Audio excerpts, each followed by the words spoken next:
Leo ஒரு சோகமான மினுக்கத்தை பார்க்கிறான். அது யார்? குழந்தை லியோ தனது தொட்டிலில் வெற்றிடத்தை பார்த்து மகிழ்ச்சியாக சிரிக்கிறான். இரவு நேரத்தில் ராக்கின் நாற்காலியின் அருகே ஒரு மங்கலான சோகமான மினுக்கத்தை அவன் கவனிக்கிறான். அவன் சிரித்தவுடன் அந்த மினுக்கம் இசியாக மாறுகிறது. ஒளிபுகும் பிரகாசமான குழந்தை பெண். இசி மூலமாக பீகபூ விளையாடுகிறாள். லியோ மகிழ்ச்சியில் துள்ளுகிறான். அவன் டெடி கரடியின் உரோமம் சிலிர்க்கிறது. இசி சிரிக்க முயல்கிறாள், ஆனால் முடியவில்லை. பயத்துடன் ஒரு இருண்ட மூலையைச் சுட்டிக்காட்டுகிறாள். அந்த மூலையிலிருந்து மெதுவான சோகமான பாடல் ஒலிக்கிறது. அங்கே ஏதோ மறைந்திருக்கிறது. இசி லியோவின் கையை பிடிக்கிறாள். சுவர் அலை போல் அசைந்து வேறு உலகுக்கான நுழைவாயிலாக மாறுகிறது. இருவரும் மிதந்து செல்கிறார்கள். அறை இப்போது மாயமான ட்வைலைட் நர்சரியாக மாறிவிட்டது. அவர்கள் அற்புதமான பேய் உயிர்களை சந்திக்கிறார்கள். திக் திக் என்ற சிறுவண்டு, வரைபடம் வரையும் கிரேயான், ஒரு சோகமான முயல். இசி ஒளியால் உருவான படங்களை காட்டுகிறாள். ஒரு நிழல் அனைவரின் மகிழ்ச்சியையும் திருடிக் கொண்டிருக்கிறது. மோனமான ஜாக்கிந்தி பாக்ஸ் வெளியே வருகிறது. லியோவின் சிரிப்பு அதற்கு மீண்டும் போயிஸ் என்ற ஒலியை தருகிறது. இசி விளக்குகிறாள். லியோவின் சிரிப்பே மாயம். அது பயங்கர நிழல்களை விரட்டுகிறது. அந்த சோக முணுமுணுப்பு உரத்ததாகிறது. சுவர்களிலிருந்து நிறம் வடிந்து சாம்பல் நிற அமைதி பரவுகிறது. பெட்டியிலிருந்து நிழல் பிடிப்பான் வெளிவருகிறது. லியோவும் புதிய நண்பர்களும் ஓடுகின்றனர்.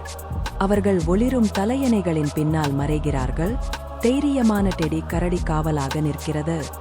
இசி ஒரு குழந்தை சிரிப்பு நினைவை பகிர்கிறாள். அவளுடைய சொந்த சிரிப்பு அந்த நிழலுக்குள் சிக்கியுள்ளது. அவளை மீட்க 3 சாவிகள் தேவை. ஒரு இசை, ஒரு கீச்சொலி, ஒரு மென்மையான முணுமுணுப்பு. அவர்கள் மியூசிக் பாக்ஸ் புதிர் வழியில் மெதுவாக செல்கிறார்கள். லியோவின் கிசுகிசுப்பு பாலரினாக்களை இசை வாசிக்க வைக்கிறது. பெரிய சோகமான பொம்மை விலங்குகள் பாலத்தை மறைக்கின்றன. லியோ டெடியை நடனமாட வைக்க அவை கீச்சிடுகின்றன. நிழல் பிடிப்பான் அவர்களை முட்டுக்கோட்டில் சிக்க வைத்து இசியின் ஒளியை உறிஞ்ச முயல்கிறது. பேல் நம்பர்கள் தைரியமாக உதவுகின்றனர். லியோ தப்பிக்க ஒரு கவனத்தை ஈர்க்கும் காட்சியை உருவாக்குகிறார்கள். தூசி படிந்த மேல்மாடியில் லியோவின் சிரிப்பு பழைய பொம்மைகளை மகிழ்ச்சியான நினைவுகளை முணுமுணுக்க வைக்கிறது.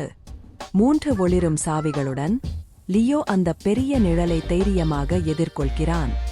சாவிகள் நிழலின் நினைவுகளை வெளிப்படுத்துகின்றன. அது ஒரு காலத்தில் நேசிக்கப்பட்ட குழந்தை போர்வை. லியோ உண்மையை உணர்கிறான். அவன் நண்பர்கள் எல்லாம் மறந்து போன பொம்மைகளின் பேய்கள். அவன் சண்டையிடவில்லை. நிழலுக்கு தனது பெரிய கருணையான சிரிப்பை அளிக்கிறான். இருள் உருகி மறைந்து நட்பான போர்வை பேய் வெளிப்படுகிறது. திருடப்பட்ட மகிழ்ச்சி மீண்டும் திரும்புகிறது. இசியின் இழந்த சிரிப்பு, ஒரு தங்கமணி அவளிடம் திரும்புகிறது. அவள் மணியோசை போல சிரிக்கிறாள். நர்சரி முழுவதும் நிறமும் மகிழ்ச்சியான ஒளிகளும் வெடிக்கின்றன. போர்வை பேய் சுகமாக சுருண்டு அமர்கிறது. இசி லியோவுக்கு நன்றி கூறி வீட்டிற்கு அனுப்புகிறாள். அவன் டெடியை அணைத்து வெடித்தெழுகிறான். பெற்றோர், யாருடன் சிரித்தாய் என கேட்கிறார்கள். லியோ சூரிய ஒளியை பார்த்து புன்னகைக்கிறான். Hey everyone, thanks for watching the video. Don't forget to like, subscribe, share with your friends, and hit the bell icon. And any idea what the next video will be? Don't forget to put your guesses in the comments and let's see who guesses correctly.